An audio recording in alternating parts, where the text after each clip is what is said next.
विद्यार्थी मित्रांनो, सह्याद्री ट्युटोरियल्स मध्ये तुमचं स्वागत आहे. गेली 7 वर्ष आपण YouTube वरती कोर्सेस घेतोय. 7 वर्ष आपण घेतोय बरं का आणि दरवर्षी अनुभवातून मी शिकत जातोय. मग यावर्षी या बॅचमध्ये असा काय बदल आम्ही केलाय, मला तुमच्याशी तोच डिस्कस करायचा आहे. पहिला जो आठवडा आहे ना, इतका मस्त केला ना सांगतो लक्षात घ्या. पहिले 3 दिवस आम्ही 3 थेरम घेतले. 3 थेरम घेतले. फ्री ठेवलेत लेक्चर तुमच्यासाठी तुम्ही बघा. पण त्यानंतर माझा प्लॅन चालला होता, की आता काय करूया आपण? फिजिक्स स्टार्ट करूया का केमिस्ट्री स्टार्ट करूया? मी ठरवलं काहीही स्टार्ट करायला नको. आपण मुलांचं बेसिक घेऊया आणि मुलांना अभ्यासाच्या मेथड शिकवूया आपण. कारण दरवर्षीपेक्षा काहीतरी बदल हा केलाच पाहिजे, तर आपण टिकणार हे मला माहिती आहे. दरवर्षी मी चेंजेस करतोय म्हणून ऑफलाईनमध्ये सुद्धा गेली 25 वर्ष आम्ही टिकून आहोत. म्हणजे साताऱ्यात दिग्गज लोकं आलेत. नावं आता तुम्हाला माहितीच आहेत लक्षात घ्या.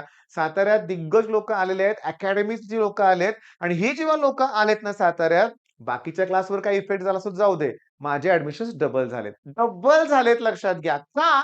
मी जो बदल करतोय त्याच्यामुळं. काय बदल आहे? की फिजिक्सच्या बाबतीत. व्हिडिओ पुन्हा फ्री ठेवलेत. तुम्ही बघितलेच पाहिजेत. आमच्या एक लक्षात आलं, की मुलांना न्यूमेरिकल जमत नाहीत. का नाही जमत न्यूमेरिकल? कारण ते फॉर्म्युले पाठ करत बसतात. फॉर्म्युला तयार केला पाहिजे आणि फॉर्म्युले तयार करायच्या अगोदर माझा 1 आठवड्याचा प्लॅन आहे. तशी 1-2 दिवस झाले फक्त सुरुवात करून फिजिक्स बरं का. पण माझा 1 आठवड्याचा नाही 10 दिवसाचा प्लॅन आहे. मला टॉपिक सुरूच करायचा नाहीये. मला तुम्हाला फक्त एक्सप्लेन काय करायचं आहे माहिती का? बरं हे आपलं ॲप्लिकेशन आहे. हे पहिलं डाउनलोड करा. नुसतं स्कॅन करा रे. तुम्हाला सांगतो स्कॅन करा. किंवा प्ले स्टोअरवरून सह्याद्री ट्युटोरियल्स हे ॲप डाउनलोड करा. त्यात स्टोअर ऑप्शनवर जाऊन आपली फिनिक्स बॅच शोधा आणि त्याच्यावरचे फ्री व्हिडिओ बघायला सुरुवात करा. बरं मग मला काय एक्सप्लेन करायचंय? तर मला प्रत्येक सिम्बॉल एक्सप्लेन करायचा आहे. मला सांगा हे काय लिहिलंय? हे काय लिहिलंय? ए. हे सुद्धा फिजिक्समध्ये सिम्बॉल आहे. Coefficient of absorption. बी हे सुद्धा सिम्बॉल आहे. कशाचा आहे बी हे सिम्बॉल? वेन्स डिस्प्लेसमेंट लॉ मधला कॉन्स्टंट आहे तो. सी हे सुद्धा सिम्बॉल आहे. कशाचं सिम्बॉल आहे? सिटर्नचं सिम्बॉल आहे. डी डेन्सिटीचं सिम्बॉल आहे. ई कोएफिशियंट ऑफ इमिशन किंवा charge on electron 1.6 into 10⁻19. F Faraday. G acceleration to gravity. H Planck's constant. I current. बरोबर आहे. मी तुम्हाला सांगतो आता ABCD मध्ये अगदी शेवटचं अक्षर झेड ते म्हणजे इम्पेडन्स. म्हणजे माझ्या मुलांना सगळं आलं पाहिजे. सगळे कॉन्स्टंट माहिती पाहिजेत. सगळ्यांचे नोटेशन माहिती पाहिजेत. प्रत्येकाचं युनिट आलं पाहिजे. मग का तुम्हाला फिजिक्स अवघड जाते बघतो मी लक्षात घ्या. मग हा बदल आम्ही केलाय आणि म्हणून मी तुम्हाला सांगतो, मला सांगताना अतिशय आनंद होतोय. काल आम्ही ॲडमिशन झाले की लगेच तुम्हाला कॉल करतोय आणि काल मी तुम्हाला सांगतो जे ॲडमिशन झालं, माझा मुलगा त्यांच्याशी बोलला. तो मुलगा म्हणला, की माझ्या मुलाने त्याला विचारलं बरं का ॲडमिशनचा आम्हाला कोर्स पर्चेसचा मेसेज येतो. मेसेज केला की आम्ही कॉल करतो. मनीषने विचारलं त्या मुलाला, "मग पहिला डिफरन्शिएशन थेरम बघण्यापासून स्टार्ट कर." तिकडून उत्तर आलं ते थेरम बघून तर मी बॅच पर्चेस केले. मी तुम्हाला सांगतो साध्या सोप्या भाषेत मी शिकवणार आहे. हो, मला तुम्हाला टॉपर बनवायचंय. मला डायरेक्टली टॉपर नकोच आहे. तुम्ही साताऱ्यातले असाल, कोल्हापूरमधला असाल, तर तुम्हाला माझ्या इथलं माहिती आहे. मी कुठेही टॉपरची ॲडव्हर्टाइज करत बसत नाही. मला तुम्हाला टॉपर बनवायचंय. ऑलरेडी जे टॉपर आहेत, ते नकोच आहेत. पण तेही येतात. त्यांनाही माझं शिकवलेलं आवडतं.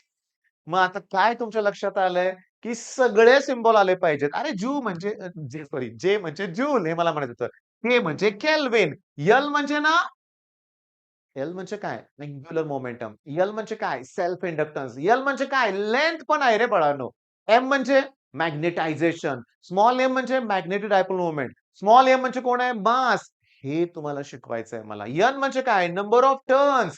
अरे प्रत्येक सिम्बॉलला काहीतरी अर्थ आहे. ओके. आणि त्याचं युनिट, कन्व्हर्जन हे शिकूया ना अगोदर. काय होतंय माहितीये का, की आपण ना बेसिकच करत नाही. मग आता पहिले 2 व्हिडिओ फ्री केलेत ना, कोण बघणार आहे? तुम्हाला बघायचं आहे. मला माहिती आहे डिफरन्शिएशनचे 3 व्हिडिओ थेरम कंप्लीट करा, पेंडिंग ठेवू नका. सर मी अजून 11वीतच आहे. माझी अजून 11थच झाली नाहीये. होय, होणार आहे ती 11 तुझी. पण हे जर नाही केलंस तर तू मागे पडशील लक्षात घ्या. त्याच्यामुळं काय करायचंय, की अभ्यासाला सुरुवात करायची आहे. हा छोटासा व्हिडिओ बनवण्याचं कारणच ते होतं, की तुमच्या कॉलची मी वाट बघतोय. ओके. तुमच्या कॉलची मी वाट बघतोय. काय तुमच्या शंका आहेत विचारा, कमेंटमध्ये सांगा. तुम्ही 11th स्टँडर्डमध्ये तुमचं सगळं नुकसान झाल्यासारखं तुम्हाला वाटतंय? सगळ्यांचं होतं. काही लोकं सोडून. सगळे त्रासात आहेत लक्षात घ्या. पण योग्य वेळेस योग्य निर्णय घेतला. राहू दे ते जे-ई, सी-ई-टीकडे शिफ्ट व्हा. यश मिळणार आहे. यश नक्की, नक्की, नक्की मिळणार आहे तुम्हाला. मग आता वाट कसली बघताय? मी तुम्हाला सांगतो हे ॲप्लिकेशन डाउनलोड करा आणि आपल्या WhatsApp ग्रुपला सुद्धा जॉइन करा. ॲप्लिकेशनमध्ये तुम्हाला सांगितलं कसं बघायचंय ते 2 बॅच आहेत. सह्याद्री 2027 ज्यांच्याकडे बॅच आहे, त्यांना फिनिक्सचं सगळं मिळणार आहे आणि यावर्षी आम्ही थेरम मॅथ्सचे ॲड करतोय. दरवर्षी आम्ही चेंजेस करतोय हे लक्षात घ्या आणि सांगू का? सगळे प्रश्न सी-ई-टीचे आम्ही जे घेतात त्याच्या बाहेरचं काही येतच नाही म्हणूया आपण. तेवढं केलं तरी 99.99 पर्सेंटाइलसाठी ते सफिशियंट आहे. शेवटी टेस्ट सीरीज पण असते आपली. सगळ्या गोष्टी प्रोव्हाईड करतोय बरं का मी. पण मी तुम्हाला सांगतो ऑनलाईनचे फायद्याप्रमाणे एक तोटा आहे. तुम्ही जर केलं नाही, तर काहीच होणार नाहीये. तुम्हाला स्वतःहून करावं लागणार आहे. स्वतःहून शिस्त आणावी लागणार आहे.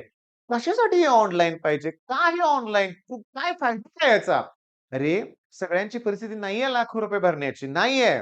आणि सगळ्यांची नाहीच आहे परिस्थिती. मी तुम्हाला सांगतो कोल्हापूरमध्ये मी एका स्टुडंटला भेटलो. मुलगी आहे.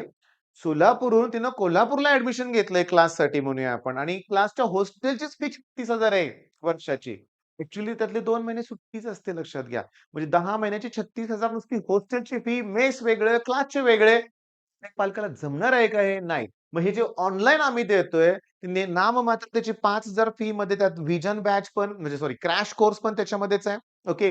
Physics numerical batch, organic chemistry batch, maths theorem batch, physics, chemistry, maths सगळ्याचा क्रॅश कोर्स 11चे सगळे टॉपिक. मग विचार जर केला 11th-12th मिळून ते 5,000 आहे लक्षात घ्या. वेगवेगळे बॅचेस त्यात इन्क्लूड करून नथिंग आहे लक्षात घ्या. आणि जर रिझल्ट मिळत असेल, तर तुमचे पालक तुम्हाला नाही म्हणणारच नाहीत हे लक्षात घ्या. तुम्हाला पालकांशी पण तुमच्या बोलायचंय, तुमच्याशी बोलायचंय. तुम्ही माझ्याशी फोन करून बोला. All the best.